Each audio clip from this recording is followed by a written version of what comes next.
The ceramic bowl hit my cheekbone with enough force to knock me sideways, splitting the skin open instantly. Hot soup splashed across my face and neck as the bowl shattered on the floor behind me. Through the ringing in my ears, I heard my father's voice. When your sister asks you to do something, you do it. Don't you ever disrespect her in my house again. My mother kept eating. My sister Amber smiled. And I realized, at 24 years old, that I had two choices: stay and die slowly, or leave and build a life where I was treated like a human being instead of a servant. I stood there, hand pressed to my bleeding face, and made my decision. But to understand how I got to that moment, you need to understand the 24 years that led up to it. My name is Harper Westfield. I grew up in Rosewood, a small town about 30 miles outside of Atlanta, Georgia. My family owned Westfield Construction, a successful contracting business my grandfather had started in the 1970s. By the time I was born, we were the wealthiest family in town. From the outside, we looked perfect. Big house on Magnolia Drive, new cars in the driveway, country club memberships, generous donations to the local church. The kind of family people envied. From the inside, we were hell. I was the oldest daughter. Amber was 3 years younger. My father, Richard Westfield, ran the business with an iron fist and ran our household the same way. My mother, Caroline, was a former pageant queen who'd married into money and spent her days maintaining appearances. Amber was the princess. Beautiful, charming, destined to marry well and continue the family legacy. She was everything my parents wanted: blonde, petite, socially graceful, and completely compliant with their worldview. I was the disappointment. Too tall, too outspoken, too interested in books and too uninterested in debutante balls. I looked like my father: sharp features, dark hair, intense eyes, and he hated that. He wanted a delicate daughter he could show off. Instead, he got me. The dynamic was established early. Amber was served. I served. At age 8, I was setting the table for family dinners while Amber watched TV. At 10, I was doing Amber's laundry because she didn't know how, and Mom said it was my job to help her. At 12, I was making Amber's lunch for school every morning because she couldn't be bothered to wake up early enough. When I complained, Dad would tell me I was being selfish. Family takes care of family. Amber is your little sister. You should want to help her. But it wasn't help. It was servitude. Amber learned quickly that she could make me do anything by telling our parents I'd been mean to her. If I refused to do her homework, she'd cry to Mom that I'd called her stupid. If I wouldn't give her money I'd earned babysitting, she'd tell Dad I was being greedy and not sharing with family. Every time, I'd be punished. Grounded, yelled at, sometimes slapped across the face by Dad for disrespecting your sister. The message was clear: Amber's comfort mattered more than my autonomy. Her wants superseded my needs. She was valuable. I was useful. When I was 16, I tried to get a part-time job at the local bookstore. I loved reading, loved books, and wanted my own money that wasn't subject to family rules about sharing. Dad forbade it. Your job is to help your mother around the house and look after your sister. You don't need a job. I provide everything you need. What he meant was, I need you available to serve Amber and Caroline. Your time isn't your own. When I was 17, I applied to colleges. I got into Georgia State University in Atlanta, about 40 minutes away. I could commute if I had to, but I wanted to live on campus. Wanted independence. Wanted to be someone other than Amber's keeper. Dad said no. You'll live at home and attend classes. No daughter of mine is living in a dorm with God knows what going on. Besides, your mother needs help around the house. I went to Georgia State. I commuted. I lived at home. Every morning, I'd wake up at 5:30 a.m. to pack Amber's lunch, make her breakfast, and make sure she was up for school before I left for my 8 a.m. classes. Every evening, I'd come home to cook dinner, clean the kitchen, and help Amber with homework she was perfectly capable of doing herself. I was a college student living like a 1950s housewife. My classes suffered. My social life was non-existent. I was exhausted all the time, running on 4 or 5 hours of sleep because I'd stay up late studying after all the housework was done. Meanwhile, Amber coasted through high school doing the bare minimum. She didn't need good grades, she was going to marry money like Mom had. School was just something to get through until she could land a wealthy husband. When I was 19, I started dating someone. Marcus, a guy from my sociology class. He was kind, smart, made me laugh. First person I'd dated seriously. I brought him home for dinner once. Dad interrogated him like a detective, asking about his family, his father's occupation, his future plans. Marcus said his dad was a plumber and he was studying to be a social worker. After he left, Dad told me I was forbidden from seeing him again. I'm not having my daughter date some blue-collar nobody with no prospects. You'll embarrass this family. He's a good person. He's beneath us. You'll end it or I'll end it for you. I tried to keep seeing Marcus in secret. Dad found out. He showed up at Marcus's apartment, threatened him, told him if he ever contacted me again, he'd make sure Marcus's father lost all his contracting jobs in the area. Marcus broke up with me the next day. I didn't blame him. My father was dangerous when crossed. After that, I stopped trying to have a life outside the house. It was easier to comply than to fight. I graduated from Georgia State at 22 with a degree in English literature. I'd wanted to pursue a master's degree, maybe become a professor or a writer. Dad said no. You'll work at the company doing administrative work. Family business needs family employees. And you're still living at home, you don't pay rent, so you'll contribute by working for us and helping your mother. So I worked at Westfield Construction. Filing papers, answering phones, doing whatever Dad told me to do. I made $32,000 a year, well below market rate for the work I was doing, and was expected to be grateful for the opportunity.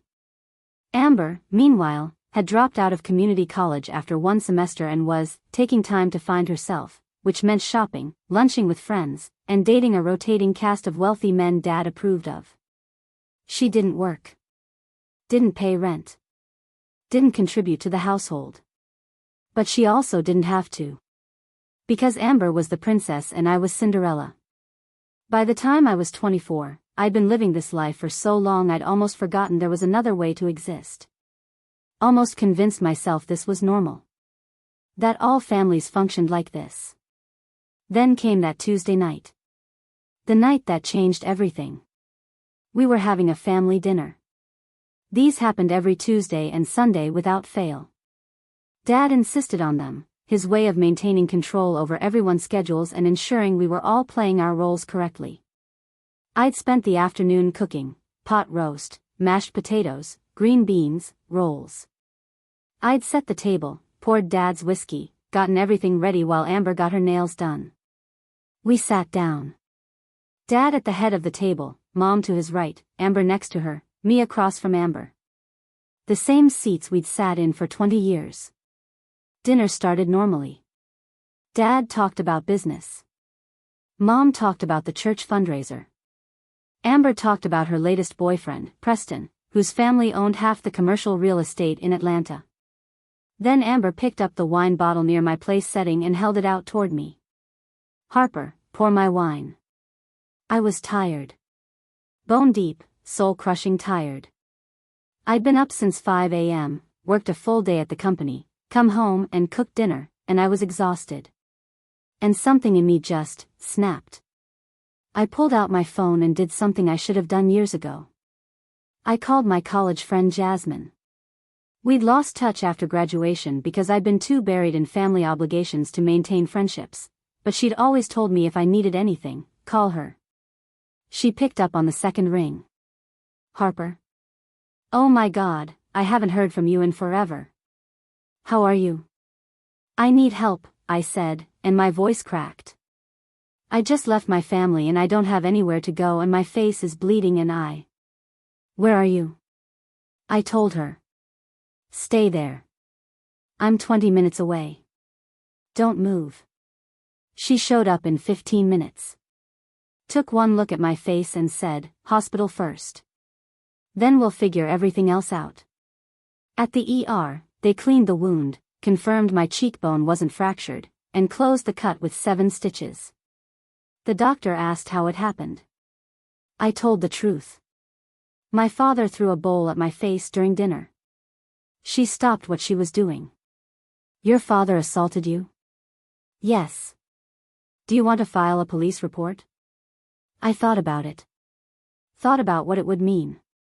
Thought about Dad's connections in the community, his ability to make things difficult, the scandal it would cause. Then I thought about his face when he'd thrown that bowl. The coldness in his eyes. The complete absence of remorse. "Yes," I said. "I want to file a report." The doctor called the police. An officer came to the ER. I gave a statement. Described what happened. Showed him the injury. Gave him my parents' address.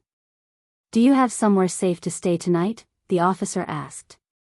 "She's staying with me," Jasmine said from the corner where she'd been waiting. The officer nodded. "We'll go talk to your father. You'll probably hear from a detective in the next few days about pressing charges. In the meantime, I'd recommend not going back to that house alone." "I'm not going back at all," I said. After the hospital, Jasmine took me to her apartment in Atlanta. A small 1-bedroom in Virginia Highland that she shared with her girlfriend Maya. "You can stay as long as you need," Jasmine said, setting me up on their couch with pillows and blankets. "We'll figure out the rest tomorrow."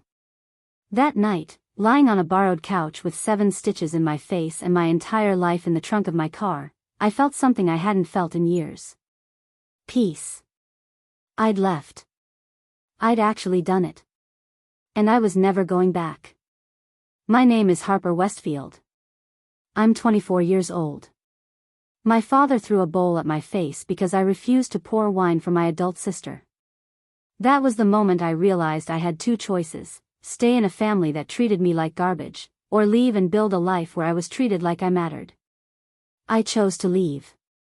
And that choice, that one moment of saying no and walking out, was the beginning of everything that came after. The beginning of freedom. The beginning of healing. The beginning of understanding that I deserved better than what I'd accepted for 24 years. The bowl that hit my face that night didn't break me. It woke me up. And I was never going back to sleep.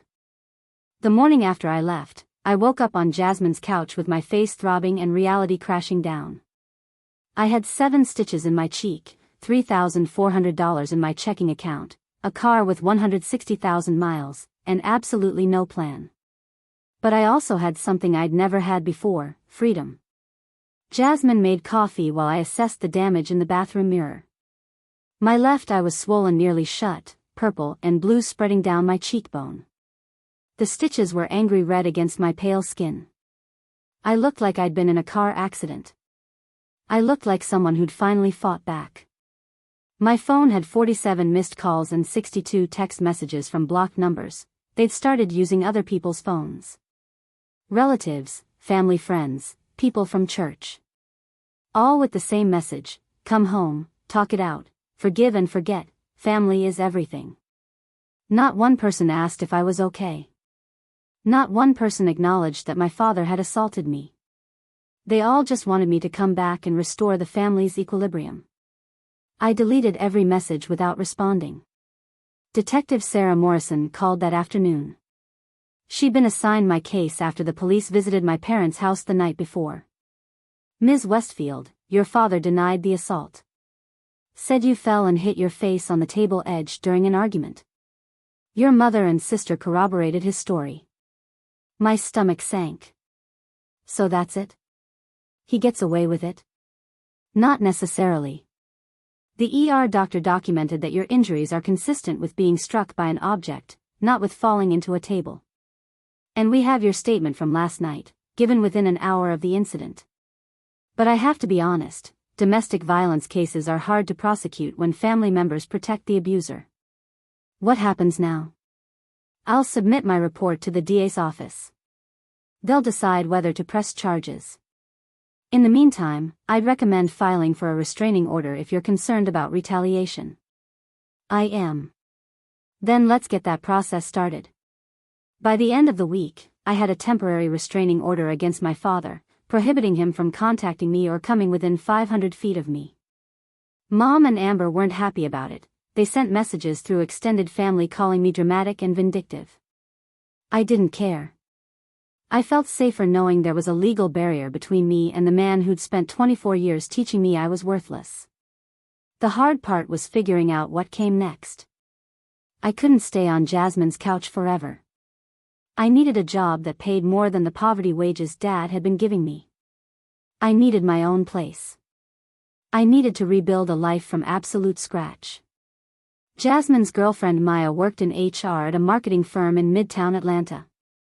She helped me update my resume, highlighting the administrative and organizational work I'd done at Westfield Construction in ways that made me look like a professional instead of an exploited family employee. You managed the entire office, Maya said, typing. Coordinated schedules, handled client communications, processed contracts. That's executive assistant work, Harper. You were doing the job of 3 people for one crappy salary. I applied to 27 jobs in 3 days. Got callbacks from 8. Interviewed at 6. And got an offer from Crestwood Marketing Group for an executive assistant position at $52,000 a year. $20,000 more than Dad had been paying me. I accepted immediately. 2 weeks after leaving, I moved into a tiny studio apartment in Decatur. It was 400 square feet, had a bathroom the size of a closet, and the kitchen was basically a hot plate and a mini fridge. But it was mine. My name on the lease. My key. My space where no one could throw things at me or demand I serve them. I furnished it with Goodwill finds and Facebook Marketplace deals. A futon that converted to a bed. A small table with 2 chairs. Bookshelves made from cinder blocks and boards. It was humble and mismatched and absolutely perfect. The day I got the keys, I sat on the floor of my empty apartment and cried. Not sad tears, relief tears. I'd done it. I'd actually escaped. The restraining order hearing happened 3 weeks after the incident. Dad showed up with an expensive lawyer. I showed up with the free legal aid attorney the Domestic Violence Advocacy Center had connected me with. Dad's lawyer argued I was being vengeful after a family disagreement, that I was trying to damage my father's reputation in the community, that this was all blown out of proportion. My lawyer presented the ER photos. The police report. The doctor's statement that my injuries were consistent with being struck by a thrown object. My testimony about the years of verbal abuse, control, and servitude. The judge made the restraining order permanent. 1 year, renewable if needed. Dad's face turned purple with rage as the judge read the order. He stood up, started to say something, and his lawyer physically pulled him back down and whispered urgently in his ear. I walked out of that courtroom feeling like I'd won something important. Not just legal protection, but validation. A judge had looked at the evidence and said, yes, this happened. Yes, it was wrong. Yes, you deserve protection. A month after leaving, the DA's office decided not to press charges. Not enough evidence to overcome the testimony of 3 family members against 1, they said. The system wasn't built to protect people like me. I was disappointed but not surprised. At least I had the restraining order. At least I had distance. Starting my new job at Crestwood was surreal. My boss, Catherine Chin, treated me like a professional. She asked my opinion. She thanked me for my work. She paid me fairly and respected my boundaries. The first time she asked me to work late and I said I had plans, I braced for anger. Instead, she just said, no problem. It can wait until tomorrow. Have a good evening. I almost cried. The concept of being allowed to say no without punishment was foreign to me. My coworkers invited me to happy hours. I went, awkwardly at first, not knowing how to socialize without the weight of family obligation crushing me. But they were kind. Patient with my social rust. And slowly, I started to remember what it felt like to just exist as myself instead of as Amber's keeper. 2 months after leaving, I started therapy. I found a counselor who specialized in family trauma and narcissistic abuse. Her name was Dr. Patricia Williams, and she was the first person who looked at my story and said the words I'd needed to hear my whole life. None of that was your fault. None of that was normal. And you deserved so much better. In therapy, I learned terms like parentification and golden child/scapegoat dynamic. I learned about trauma bonding and learned helplessness. I learned that the voice in my head telling me I was selfish and dramatic wasn't my voice, it was my father's voice, internalized over 24 years. I learned that healing wasn't linear. Some days I felt strong and empowered. Other days I felt guilty for leaving, anxious about the future, terrified I'd made a mistake. But I kept going to therapy. Kept showing up.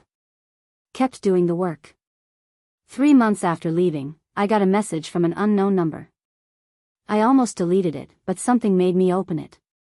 It was from my Aunt Linda, Dad's younger sister who lived in North Carolina. I hadn't seen her in years, she'd distanced herself from the family long ago. "Harper, I heard what happened. I want you to know I believe you. Your father has always been violent and controlling. I cut contact with him 15 years ago after he attacked me for disrespecting him at a family gathering. I'm sorry I wasn't there to warn you or protect you. If you ever need anything, a place to stay, someone to talk to, just someone who understands, I'm here. You're not alone. Aunt Linda." I read that message 5 times. Then I called her. We talked for 3 hours. She told me about her own experience growing up with Dad, how he'd been cruel and controlling even as a teenager, how their parents had enabled him because he was the only son, how she'd finally escaped when she was 23 and never looked back. "I watched him do to you what he'd done to me," she said, voice heavy with regret. "I should have reached out sooner. Should have told you that leaving was possible. I just didn't know how to intervene without making things worse for you. You're reaching out now," I said. "That matters." We stayed in touch after that. She became the family I'd always wanted, supportive, encouraging, validating my feelings instead of dismissing them. For months after leaving, I ran into someone I knew from church at the grocery store. Mrs. Henderson, who'd taught my Sunday school class when I was 12. She looked at me with pity. "Oh, Harper, honey. We've all been praying for you. Your parents are just devastated about this rift. Your father loves you so much, he just wants his daughter back." Something in me snapped. The old Harper would have nodded, made excuses, maybe even felt guilty. The new Harper looked her straight in the eye and said, "Mrs. Henderson, my father threw a bowl at my face hard enough to require 7 stitches because I wouldn't pour wine for my adult sister. That's not love. That's abuse. And I'm not coming back to a family that thinks treating me like a servant is acceptable." Her mouth fell open. I didn't know. No one knows. Because my family is very good at looking perfect while being cruel behind closed doors. But I'm done protecting their reputation. I'm done pretending abuse is normal. And I'm definitely done listening to people tell me that I should forgive someone who's never once apologized. I walked away, leaving her standing there stunned. It felt powerful. Like reclaiming my narrative. Like refusing to be gaslit by people who'd never experienced what I'd experienced. 6 months after leaving, something shifted. The guilt started to fade. The anxiety lessened. I started to feel like the apartment in Decatur was home instead of just a hiding place. I'd made friends at work. Had a small but solid support system. Was getting promoted to senior executive assistant with another raise. Was actually saving money instead of having it all go to family obligations. I started dating someone, carefully, cautiously, with a lot of therapy helping me identify red flags. His name was Daniel. He was kind, patient, and when I told him my story, he didn't try to fix it or minimize it. He just said, "I'm glad you got out. You deserve to be treated well." It was the first healthy relationship I'd ever had. 7 months after leaving, I got a notification that someone had left a review on my LinkedIn profile. It was from Catherine, my boss. Harper is an exceptional professional with outstanding organizational skills, attention to detail, and work ethic.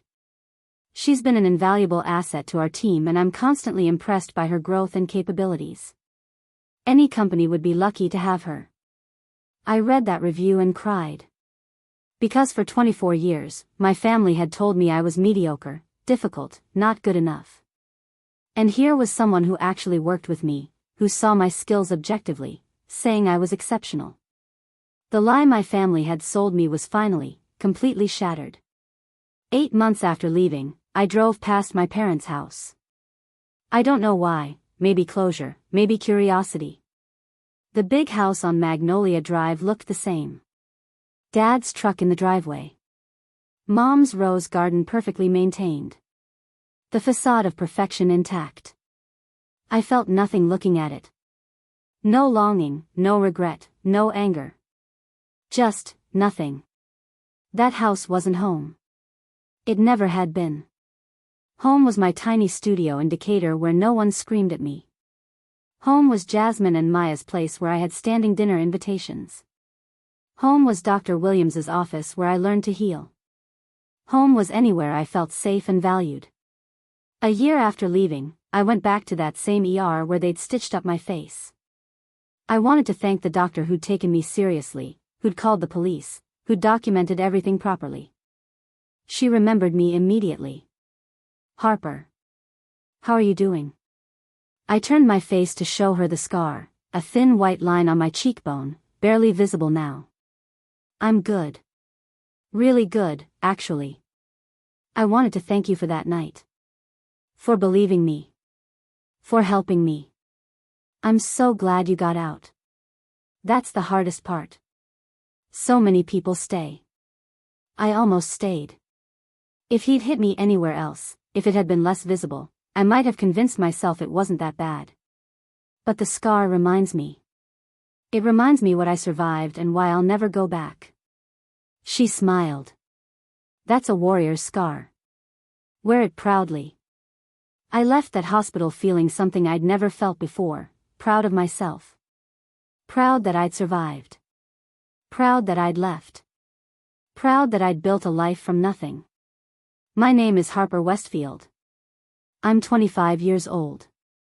A year ago, my father threw a bowl at my face because I refused to pour wine for my adult sister. That moment of violence was also a moment of clarity. The moment I realized I had a choice. I could stay in a family that treated me like I was worthless. Or I could leave and discover my actual worth. I chose myself. And that choice saved my life. The scar on my face isn't something I hide anymore. It's a reminder of the cost of standing up for myself. It's proof that I survived something that could have broken me. My family still tells people I'm being dramatic. That I'm holding a grudge over nothing. That I'm destroying the family over a small disagreement. They can say whatever they want. I know the truth. And so does every person who sees the medical reports, the police statements, the restraining order, the photos. I didn't destroy anything. I just refused to be destroyed. And there's a difference. I'm not going back. Not for holidays, not for apologies, not for anything. Because that family didn't lose me, they threw me away. They just didn't expect me to land on my feet. But I did. And I'm flying now. And the girl who used to pour wine for her sister? She's gone. In her place is a woman who knows exactly what she's worth. And it's more than they could ever pay.